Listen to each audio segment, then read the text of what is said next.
오늘 본문 16절 또 18절에 그를 믿는 자를 오늘 말씀의 제목으로 삼습니다.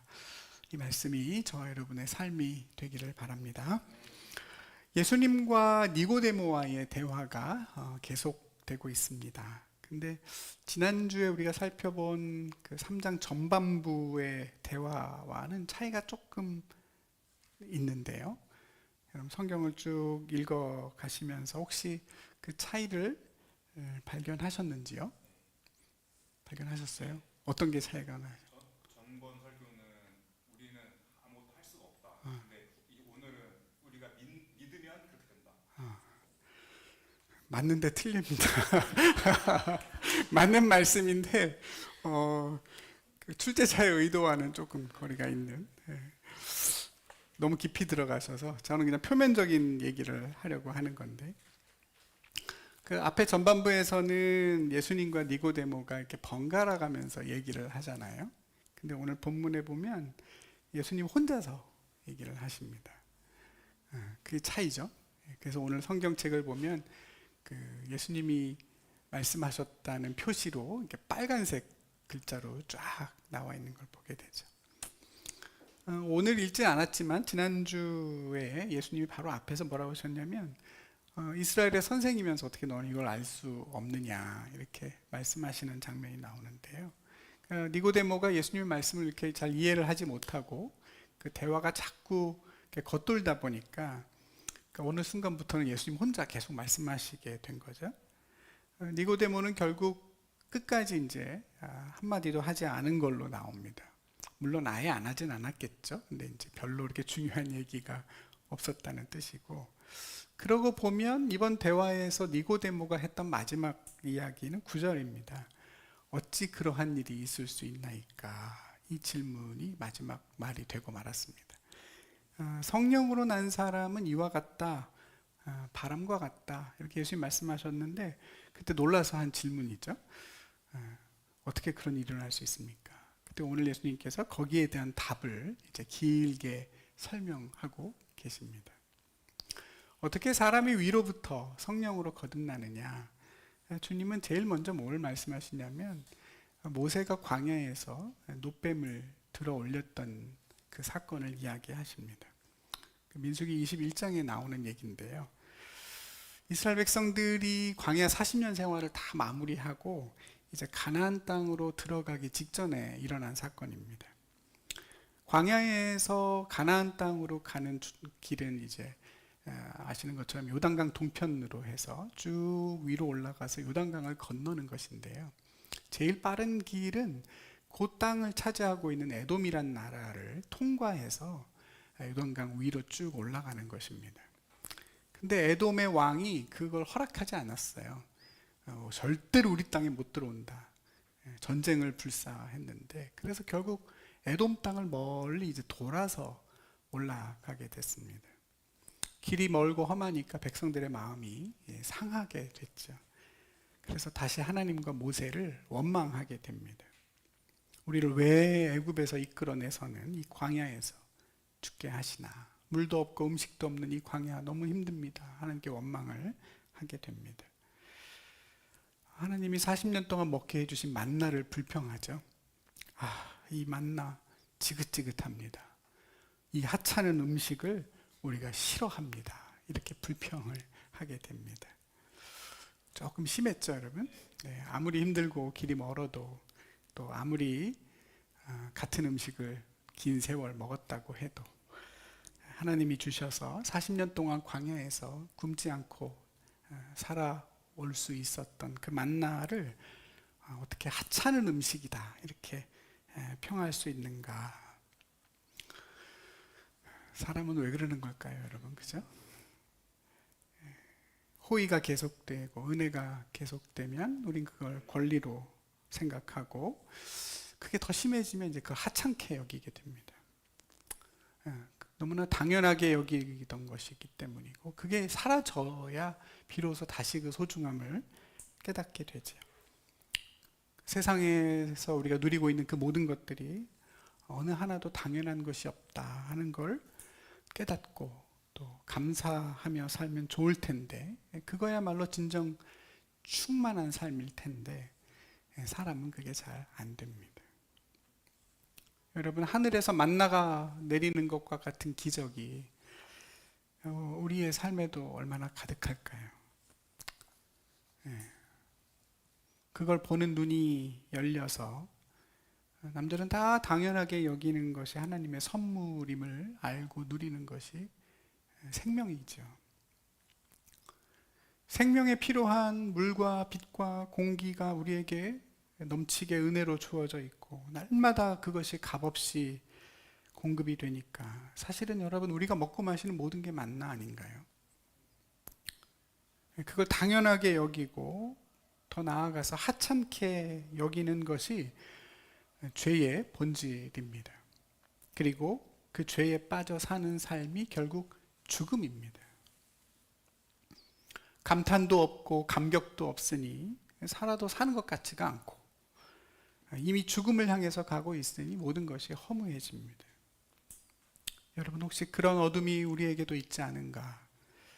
혹시라도 그런 어둠이 우리 마음에 깃들어 있다면 이 시간 다시 주님께서 은혜의 빛을 환하게 우리에게 비추어 주셔서 우리가 다시 하나님의 은혜의 눈을 뜨고 하나님의 생명으로 충만한 삶을 다시 회복하시기를 소망합니다. 네. 하나님을 원망하면서 애굽에서 우리를 왜 건져냈느냐, 40년 동안 내내 했던 얘기죠. 그 이야기를 40년 후에도 했어요. 그런 이스라엘 백성들이 하나님이 불뱀으로 징계하십니다. 불뱀, 그 독이 불과 같이 타오르는 뱀, 극도로 독성이 강한 사막의 독사를 가리킵니다. 그 뱀에게 물려서 많은 사람이 죽어갔고 백성들이 그제야 돌이켜서 모세와 하나님을 찾습니다. 그때 하나님께서 모세에게 살 길을 가르쳐 주시죠. 구리로 뱀의 형상을 만들어서 장대 끝에 높이 매달아라. 그걸 보는 자마다 살 거다라고 말씀하시고 실제로 그렇게 그 뱀을 본 사람들이 치료가 돼서 살아났습니다. 여러분, 뱀에게 물린 사람들을 뱀을 보라고 하는 게 참 한편으로는 이상하면서도 의미심장합니다. 하나님께 돌이키고 하나님 잘못했습니다 회개한 사람들은 그냥 하나님이 알아서 그래 낫게 해주시면 될 것 같은데 굳이 노뱀을 봐야 산다고 하세요. 옛날에 하나님 앞에 잘못하고 징계받았을 때는 모세나 아론을 통해서 이 문제들을 해결해 주셨죠. 모세가 하나님께 기도하면 낫기도 하고 대제사장이던 아론이 어떤 일을 하면 하나님이 해결해 주시기도 했습니다. 근데 이번엔 달라요. 뱀에게 물린 사람이 직접 그 노뱀이 있는 곳으로 나와서 그 노뱀을 바라봐야 산다 이렇게 말씀하십니다. 말씀드린 것처럼 뱀에게 물려 죽어가고 있는데 다시 뱀을 쳐다보라는 건 의아하면서도 고통스러운 일입니다. 성전 안에 회막 안에 있는 어떤 거룩한 물건을 높이 달고 이걸 보라 이렇게 말씀하신다든가 아니면 독의 효과가 좋은 어떤 약초 같은 거라도 이렇게 매달아서 보라 그러셨으면 모르겠는데 나의 죄와 하나님의 심판을 나타내는 뱀을 봐야 된다. 언뜻 이해가 안 되는 일입니다. 근데 여기서 중요한 건 그것이죠. 어떤 논리적인 타당성의 문제가 아니라 노뱀을 바라보면 살게 될 거라는 하나님의 말씀을 정말로 신뢰할 수 있느냐 하는 것입니다. 그리고 이 일이 하나님과의 관계에서 비롯된 문제라는 사실을 인정할 수 있느냐 하는 것이죠. 노뱀을 바라본다는 것은 결국 내 죄를 직면하는 일입니다. 내가 뱀에게 물려서 죽어가고 있는 지금의 이 상황이 그냥 광야에서 누구나 한 번쯤 겪을 수 있는 우연한 사건이 아니라 내가 하나님 앞에 범죄한 결과임을, 내가 하나님과의 관계가 깨져서 생긴 일이라는 사실을 내가 직접 노뱀을 바라보는 행위로서 고백하는 것이고 하나님이 정한 그 기이한 방법을 통해서 나를 고쳐주실 수 있다고 하는 그 사실을 믿음으로 받아들이는 일입니다. 비록 내 생각으로는 이해가 안 되는 방법이지만 하나님이 정한 구원의 방법을 내가 받아들일 수 있느냐, 내가 정말 하나님을 신뢰하고 그분의 말씀을 의지해서 생명을 선택할 수 있느냐. 하나님은 그 믿음을 지금 요구하고 계십니다. 그런데 예수님께서는 이 이야기를 니고데모에게 언급하시면서 모세가 광야에서 뱀을 든 것 같이 인자도 들려야 한다. 이는 그를 믿는 자마다 영생을 얻게 하려 합니다. 말씀합니다. 죄로 인해서 죽을 수밖에 없는 인간이 위로부터 나는 그 거듭남의 생명을 얻을 수 있는 길이 있는데 그것은 다른 게 아니고 오직 십자가에 매달린 예수를 바라보는 것이다. 그것이 유일한 구원의 길이다. 이렇게 말씀하신 것입니다. 여기에도 광야에서 뱀을 보는 것과 마찬가지의 회개와 결단과 믿음이 필요합니다. 어떤 믿음이 제일 필요하냐? 지금 내가 뱀에 물려 죽어가고 있다는 걸 알아야 되죠. 내가 어떤 거에 물려서 지금 죽음에 이르고 있다는 사실을 내가 인정해야 되고, 또 내 힘으로는, 다른 방법으로는 그 죽음에서 벗어날 수 없음을 깨달아야만 합니다. 그리고 하나님이 말씀하신 그 구원의 길을 내가 믿고 받아들여야 하죠. 그래야 내가 고개를 들어 십자가의 예수를 바라볼 수 있습니다. 이 믿음도 결코 쉬운 것은 아닙니다. 이것이 깨달아지고 믿어지는 것 자체도 분명히 하나님의 은혜일 겁니다. 뱀을 봐야 뱀에게서 치료된다는 것이 의아한 것처럼 예수 그리스도의 십자가를 봐야만 구원이 있다는 것 역시도 많은 의문점이 남습니다. 왜 하나님은 그렇게 하셔야 했는가? 왜 독생자를 저렇게 십자가에 매달아 저주받아 죽게 하셔야 하는가? 왜 그런 방식으로 우리를 구원하시는가? 전능하신 하나님이 왜 그렇게 꼭 엄청난 대가를 치르고 피조물의 구원을 이루셔야 되는가? 다른 방식이나 다른 길은 없는가? 그냥 하나님이시니까 내가 너그럽게 용서해 준다. 다 새로 살아라. 구원해 줄게. 이렇게 해주시면 안 되나? 아마 여러분도 한 번쯤은 다 그런 의문을 가져보셨죠? 네, 한번 생각해 보셨을 겁니다. 사실 한 나라의 대통령만 해도 자기가 가진 권세로 죄인을 사면도 해주고 복권도 해주지 않습니까? 무슨 대가를 치르는 것도 아니고 그냥 자기가 원하는 사람을 사면해 줍니다. 그런다고 누구도 뭐라고 할 수 없는 것이 권세이고 법이죠. 근데 왜 하나님은 그렇게 안 하실까요? 그런 내용들을 이 시간에 다 설명드릴 수는 없지만 본문의 메시지와 연관된 부분은 우리가 함께 좀 생각해 보면 좋을 것 같습니다. 다시 노뱀의 이야기로 돌아가서 뱀에게 물린 사람이 노뱀을 보면 살 거라고 하시는 하나님의 이 말씀의 중요한 목적이 뭘까요? 그것은 당장의 이 질병으로부터, 이 죽음으로부터 벗어나는 것만이 하나님이 원하시는 구원이 아니라는 것입니다. 뱀에 물린 그 독이 몸에서 치유되는 걸로 끝나는 게 아니죠, 지금. 그들의 마음이 하나님을 향한 불신과 원망의 독으로부터 치유되어야 합니다. 그래야 가나안을 향한 남은 여정을 다 마칠 수 있고 또 그 땅을 정복하고 살아낼 수 있습니다. 지금 뱀에 물린 데 낫는 것만이 문제가 아니죠, 여러분. 지금처럼 계속 이렇게 하나님을 원망하고 불신하고 그분의 말씀을 의지할 수 없다면 지금 여기서 살아남아서 조금 더 생명이 연장되는 그것이 큰 의미가 없을 겁니다. 이젠 광야가 아니라 전쟁이 기다리고 있고 우리가 여호수아 말씀을 통해 내내 살펴본 것처럼 그 전쟁은 하나님의 말씀에 의지하지 않고는, 하나님을 신뢰하지 않고는 절대 이길 수 없기 때문입니다.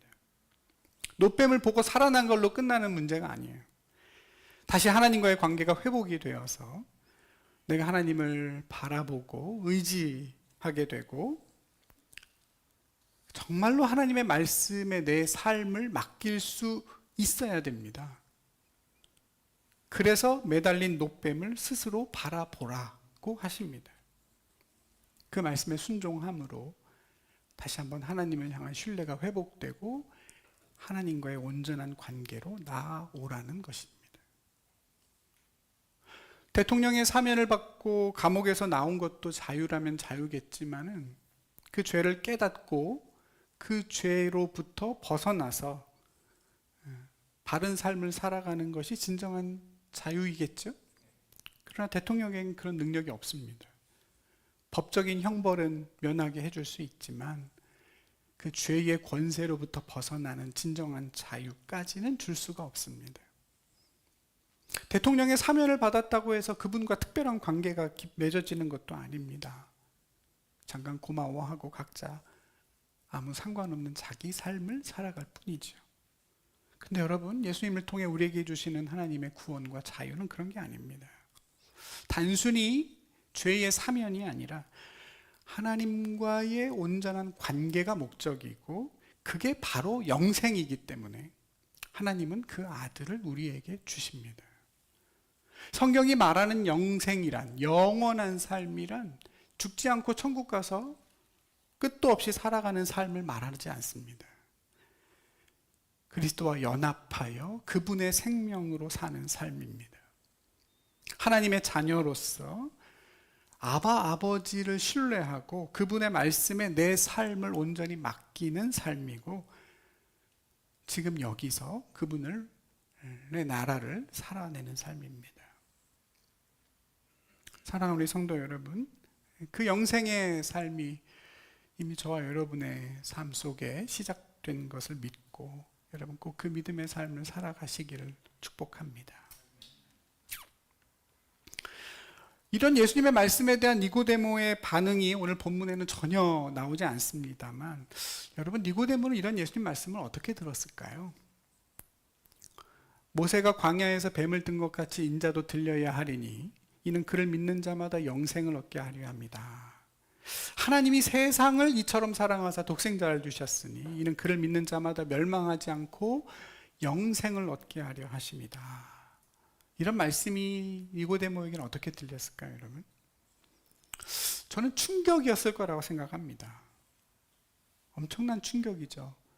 예수님의 말씀인 즉슨 니고데모를 비롯한 바리새인들과 이스라엘 백성들의 지금 현실이, 지금 상황이 어떻다는 거예요? 지금 광야에서 하나님을 원망하고 불순종하다 뱀에 물려서 죽어가는 상황이죠. 예수님께서는 당신이 베풀어 주실 구원과 영생에 대해 말씀하시면서 애굽의 압제에서 해방되던 그날 밤에 대해 이야기하지 않으세요. 그럼 언제를 얘기하냐면 이스라엘 백성들이 뱀에 물려 죽어가던 때를 말씀하십니다. 그래서 모세가 매달았던 놋뱀을 봐야 했던 상황을 이야기하세요. 그러면서 하나님의 구원을 설명해 주세요. 그러니까 지금의 이스라엘 백성들의 삶이 단순히 로마의 압제에서 신음하는 식민지 백성의 정말 아픈 삶이 아니라 광야에서 뱀에 물린 상황, 하나님의 은혜를 하찮게 여기다가 그 말씀에 불순종하고 결국은 뱀에 물려 죽어가고 있던 죄인들의 상황이라고 규정하시는 것이죠. 예수님께서 이 땅에 오신 이유를 말씀하시면서 예수님은 로마의 압제에서 너희를 구원하기 위함이라고 하지 않으십니다. 예루살렘의 멸망이 걱정이 아니에요. 한 영혼, 한 사람이 멸망하는 것이 걱정이고 세상의 멸망이 예수님은 걱정입니다. 유대인들은 구원하고 나머지 세상은 다 심판하기 위해 오셨다고 말씀하지 않으세요. 그래서 충격이죠. 죄에 물려서 죽어가고 있는 한 사람 한 사람을 살리기 위해서. 이스라엘 백성들은 물론이고 그들이 아무것도 아니라고 여기는 이방인들. 하나님 왜 이방인들을 만드셨나요? 유대인이면 충분한데 왜 이방인들까지 만드셨죠? 라는 질문에 대해 랍비들은 이방인들은 지옥의 땔감으로 만드신 거야. 그렇게 생각하고 있는 유대인들에게 예수님은 내가 세상을 이처럼 하나님이 사랑하사 독생자를 내어주셨다고 말씀합니다. 여러분, 니고데모가 받았을 충격이 어땠을까요? 그래서 아마 니고데모 말이 없는지도 몰라요. 도무지 감당할 수 없고 아직 이해가 안 되는 것입니다. 사랑하는 우리 성도 여러분, 하나님이 그 아들을 세상에 보내서 십자가에 내어주신 것은 세상을 심판하기 위함이 아니라 세상을 구원하기 위함입니다. 그 저와 여러분에게 영원한 생명을 주시기 위함입니다. 저와 여러분이 얼마나 하나님 앞에 존귀한 존재인지가 이미 그 하나님의 선택을 통해 우리에게 명백히 드러나죠.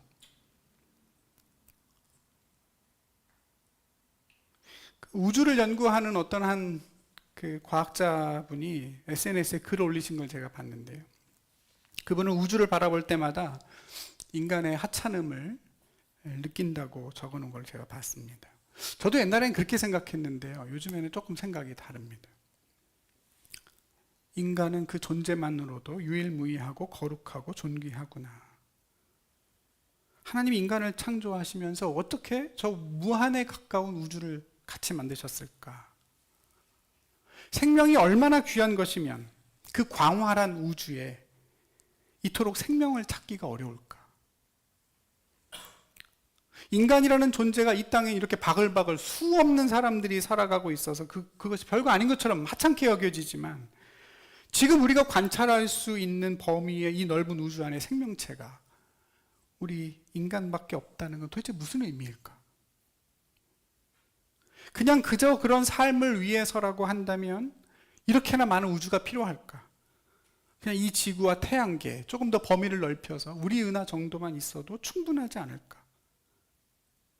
근데 하나님은 정말 상상할 수도 없이 넓고 점점 더 커져가는 그 우주와 헤아릴 수 없이 많은 별들을 만드신 것은 오히려 하나님이 당신의 형상으로 만든 인간 한 사람 한 사람의 생명이 얼마나 소중한 존재인지를 그 안에 그려넣어 주신 것이 아닐까.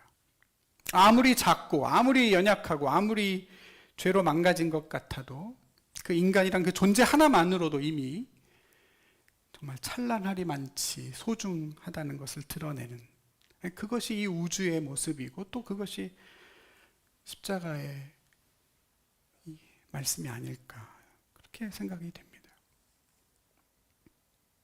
하나님이 우리를, 세상을 너무나 사랑하시고 그 아들을 내어주십니다.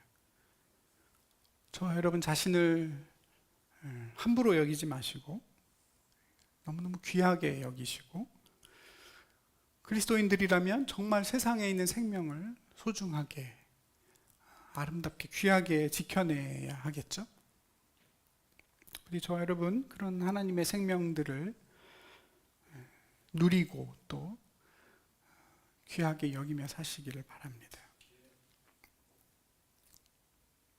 근데 여러분 오늘 본문에서 우리가 주목해야 될 부분은 예수님의 말씀이 은혜로운 3장 16, 17절로 끝나지 않는다는 점입니다. 예수님은 세상을 심판하러 오시지 않았지만 그 뒤가 남아있죠? 예수님을 통해 심판이 이루어진다라고 18절에서 이야기합니다. 그를 믿는 자는 심판을 받지 아니하는 것이요 믿지 아니하는 자는 하나님의 독생자 이름을 믿지 아니하므로 벌써 심판을 받은 것이니라. 이상한 말씀이죠, 여러분. 예수님을 심판하지 않으시는데, 심판하러 오신 게 아닌데 예수님을 통해 심판이 이루어집니다. 그렇게 되는 이유 중에 하나는 세상이 이미 하나님의 심판 아래 있기 때문입니다. 벌써 심판을 받았죠. 모세가 광야에서 뱀을 들 때 이미 이스라엘 백성들이 하나님의 심판 아래 있었던 것과 같습니다. 지금 우리가 살아가는 이 세상도 실은 심판과 구원 그 어느 중간에 있는 것이 아닙니다. 이미 심판에 놓여 있고 그대로라면 멸망입니다. 그 세상을 구원하기 위해 하나님이 그 아들을 우리에게 보내주셨고 주님이 십자가 위에 높이 들리셨습니다. 뱀에 물린 사람들이 노뱀을 보지 않으면 결국 그 심판에 넘어가는 것처럼 십자가의 예수를 바라보지 않으면 이미 시작된 멸망을 피하지 못합니다. 벌써 심판을 받았다고 하세요. 나중에 예수님 다시 오실 때 심판을 받는 게 아닙니다. 그 이름을 믿지 않는 그 자체로 이미 심판을 받았다고 하세요. 지금 하나님을 알고 그분이 보내신 자를 아는 것이 영생인 것처럼, 지금 영생을 살아가고 있는 것처럼 예수를 믿지 않는 그 모습으로서 이미 사망의 권세 아래 죽어가고 있기 때문입니다. 예수님께서 심판하지 않지만 예수님을 통해 심판이 이루어지고 있다는 또 중요한 하나의 이유는 예수님이 빛으로 오셨기 때문이라고 오늘 주님 말씀하세요. 빛의 속성 때문이죠. 빛은 어둠을 몰아내고 어둠에 속했던 모든 것들을 다 드러냅니다. 그래서 어둠에 속한 존재는 빛을 미워하고 빛을 비추면 빛을 피해 더 깊은 어둠으로 들어가 숨습니다. 빛이 비치기 전에는 몰랐던 일이죠. 빛이 비추면 빛을 미워하는 존재임이 드러납니다. 심판입니다. 빛이 비추면 빛에 속한 사람과 어둠에 속한 사람이 구별되거든요. 여러분, 귀멸의 칼날이라는 일본 애니메이션 아십니까? 저 같은 사람만 보는군요. 네. 별로 많이 안 보셨으면 얘기하면 안 되겠고. 비슷한 건 뭐 우리나라 귀신도 그렇잖아요. 귀신도 밤에만 활동하죠. 낮에 귀신 무서워하는 사람 보셨습니까? 네, 낮에는 뭐 거의 귀신의 활동이 없다고 우리들도 무의식적으로 생각하는데, 그 귀멸의 칼날에 나오는 혈귀, 오니라고 하는 그 도깨비 귀신들도 밤에만 태양빛을 받으면 소멸해버리기 때문에 밤에만 이렇게 돌아다녀요. 빛을 미워하고 싫어하는 것은 어둠에 속했다는 증거죠. 빛이 비추면 그 사실이 드러납니다.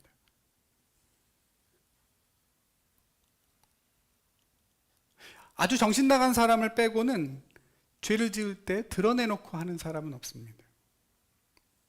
그게 죄다라는 걸 알게 되면 누구나 은밀히 합니다.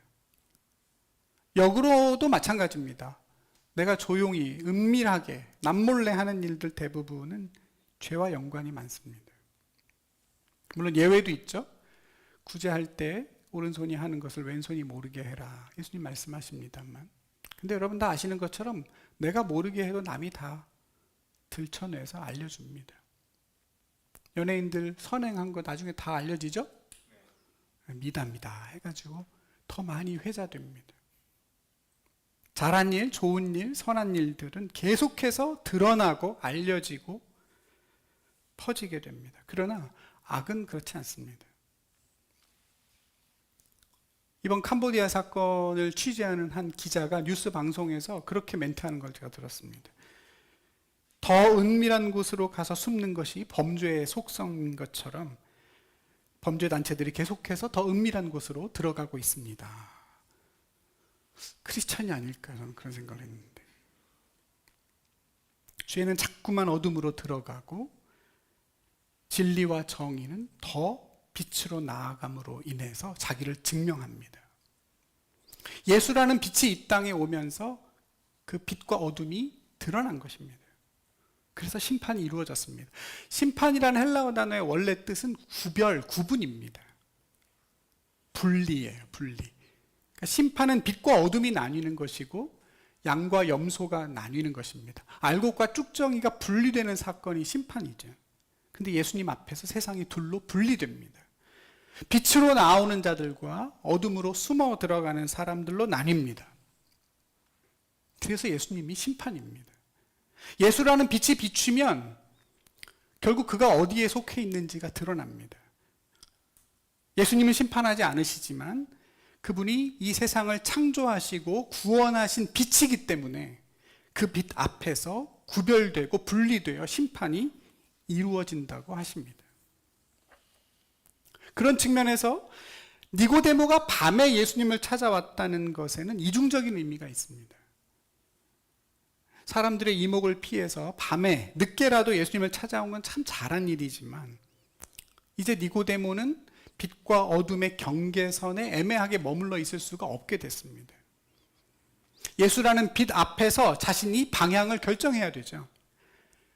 밤이 아니라 빛 가운데로 다니며 내 밝음을 내 믿음을 드러낼 것인지, 아니면 여전히 어둠 속에 머물면서 점점 더 빛으로부터 멀어져 갈 것인지 니고데모는 결단해야 합니다.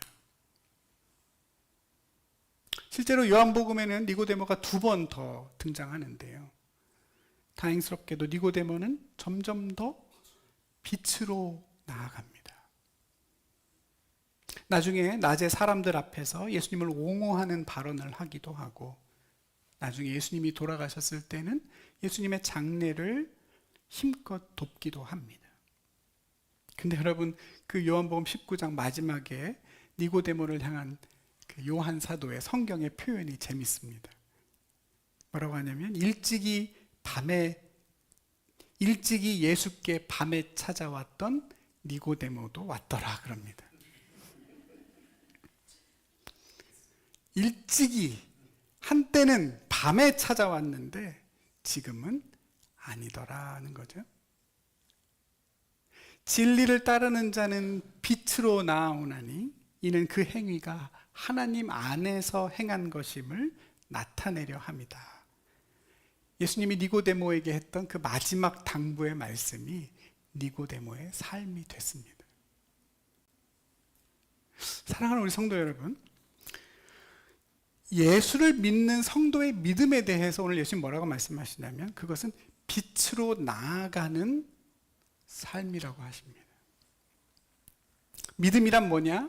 어둠의 자리에서 일어나서 빛 대신 예수 그리스도에게로 나아가는 것입니다. 어둠에 있던 삶의 모습을 벗어버리고 은밀하게 했던 일들을 멈추고, 나라고 하는 동굴의 그 어둠 속에 갇혀있던 그 삶에서 힘껏 돌이켜서 빛 가운데로 자신을 드러내고 빛 되신 주님과 함께 그분의 생명을 누리며 사는 것이 성도의 영생입니다.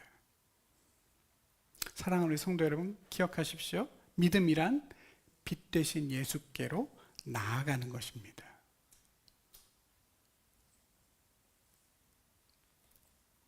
오늘 예수님이 믿음과 영생을 말씀하시면서 믿음의 고백이라든가 믿음의 결단, 이런 이야기를 하시지 않고 빛으로 나아가는 행위에 대해서 강조하고 계신다는 것에 여러분 주목하시면 좋을 것 같습니다. 믿음이라는 말이 16, 17, 18절에 연이어 나오잖아요. 근데 여러분, 그 뒤에 19, 20, 21절에는 행위라는 말이 계속 나옵니다. 자기 행위가 악함으로 빛보다 어둠을 더 사랑합니다. 악을 행하는 자마다 빛을 미워해서 빛으로 오지 않습니다. 진리를 따르는 자는 빛으로 오나니 이는 그 행위가 하나님 안에서 행한 것임을 나타내려 함이니라. 여러분, 구원을 얻는 믿음이라는 것이 단순히 입술의 고백이 아니라 빛 되신 주님을 향해 나아가는 행위라는 사실을, 십자가의 예수를 바라보는 행위라는 사실을 주님은 강조하고 계십니다. 예루살렘의 많은 사람들이 예수님이 행하시는 표적을 받고 주님을 믿었다고 2장에서 말했습니다. 기억나시죠? 네. 많은 사람이 믿었습니다. 근데 여러분, 예수님은 그 믿음을 받아들이지 않으셨죠? 예수님의 몸을 그들에게 의탁하지 않으셨다고 했습니다. 그럼 우린 궁금합니다. 도대체 그들의 믿음과 예수님이 말씀하시는 영생을 얻는 믿음은 뭐가 차이가 있느냐? 표적을 보고 예수님을 인정하는 고백인데, 저분은 하나님에게로부터 오신 분이구나, 하나님이 함께하는 분이구나 라는 것을 믿었음에도 불구하고 왜 예수님은 다른 믿음을 말씀하실까요? 차이가 뭐겠습니까?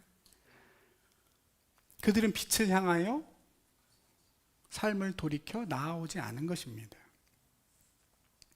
예수라는 빛이 그들에게 비쳤을 때 자신들의 어둠을 벗고 빛으로 나아가지 않았습니다.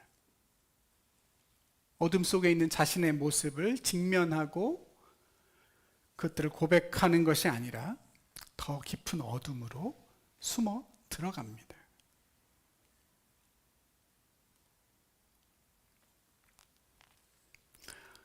하나님이 세상을 이처럼 사랑하사 독생자를 주셨다는 이 말씀에는 아들 이삭을 하나님 앞에 내어드렸던 아브라함의 모습이 겹쳐 있다고 많은 신학자들은 말합니다. 그리고 그 부분에 대하여 야고보 사도는 야고보서에서 이렇게 말합니다. 우리 조상 아브라함이 그 아들 이삭을 제단에 바칠 때 행함으로 의롭다 함을 받은 것이 아니냐. 내가 보거니와 믿음이 그의 행함과 함께 일하고 행함으로 믿음이 온전하게 되었느니라 그럽니다. 행함으로 구원을 얻은 것이 아니냐. 마치 믿음과 행함이 분리된 것 같은 느낌도 들고, 그래서 루터 같은 사람은 뭐라고 했냐면, 이 야고보서는 너무 행함을 강조하고 믿음을 강조하지 않으니까 지푸라기 서신이다 폄하했어요. 근데 사실 여러분, 오늘 예수님 하시는 말씀의 핵심은 믿음과 행위는 분리가 될 수가 없다는 것이죠. 왜냐하면 믿음 자체가 예수님께로 나아가고 예수님을 바라보고 예수를 따르는 행위라고 말씀하기 때문입니다. 행위로 구원을 받느냐, 믿음으로 구원을 받느냐, 사실 질문 자체가 성립되지 않습니다. 예수를 믿는다는 고백 안에는 이미 빛 되신 예수를 향해 내가 나아간다는 행함의 고백이 있습니다. 사랑하는 여러분, 예수라는 빛을 향해 나아가는 것이 믿음입니다. 심지어 예수님 우리들더러 너희는 세상의 빛이라고 하세요. 너희도 빛이다. 세상을 향해 빛을 비추고 빛을 증언해라 그러시죠. 어둠에 있는 누군가에게 빛을 밝혀주고 빛으로 건져내어라. 그것이 믿음의 행위라 말씀합니다. 중풍병에 걸려서 옴짝달싹 못하는 사람을, 예수님께로 나아올 수 없는 사람을 사람들이 어떻게 했다고요? 움직일 수 없는 사람의 침상째로 그대로 들어서 4명이 한 귀퉁이씩 들고 예수님이 계신 집에 지붕 위로 올라가서 지붕 일부를 뜯어내고 그 침상을 아래로 달아내립니다. 그걸 보시고 예수님 뭐라고 하시냐면 그들의 믿음을 보시고, 복수형이죠. 그들의 믿음을 보시고 그 중풍병자를 고쳐주실 뿐만 아니라 너의 죄가 사하여졌다 말씀하시죠. 그 본인의 믿음은 아무것도 없었어요, 사실은. 침상째 메고 왔는데 뭐 어떡하겠어요. 근데 예수님 뭐라고 하시냐면 그 어둠에 있는 사람을 메고 예수님 앞으로 데려오는 그 행위를 보시고 믿음이라고 하세요.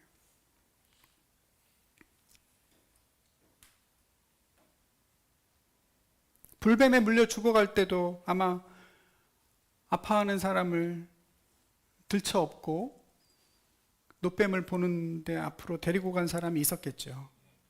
난 안 가. 난 죽어도 그냥 이렇게 죽을 거야. 고집 피우는 사람 데리고 가서 노뱀을 보게 했을 겁니다. 눈을 꽉 감고 있으면 어떻게 했을까요? 눈을 뒤집어 까서라도. 저 같으면 그렇게 했을 뭐 다 그러겠지 뭐, 그죠?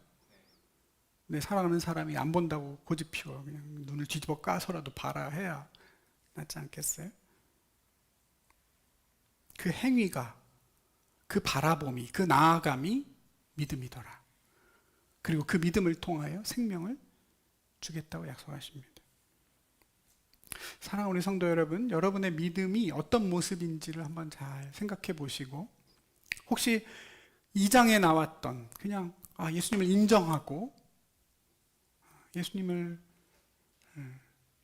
칭찬하고 예수님을 그냥 그런 분이라고 인정하는 그것이 우리의 믿음으로 그쳐 있는 것은 아닌가. 오늘 니고데모에게 말씀하시는 빛으로 나아가고 빛을 비추는 자의 믿음인지를 한번 잘 생각해 보시면 좋겠습니다.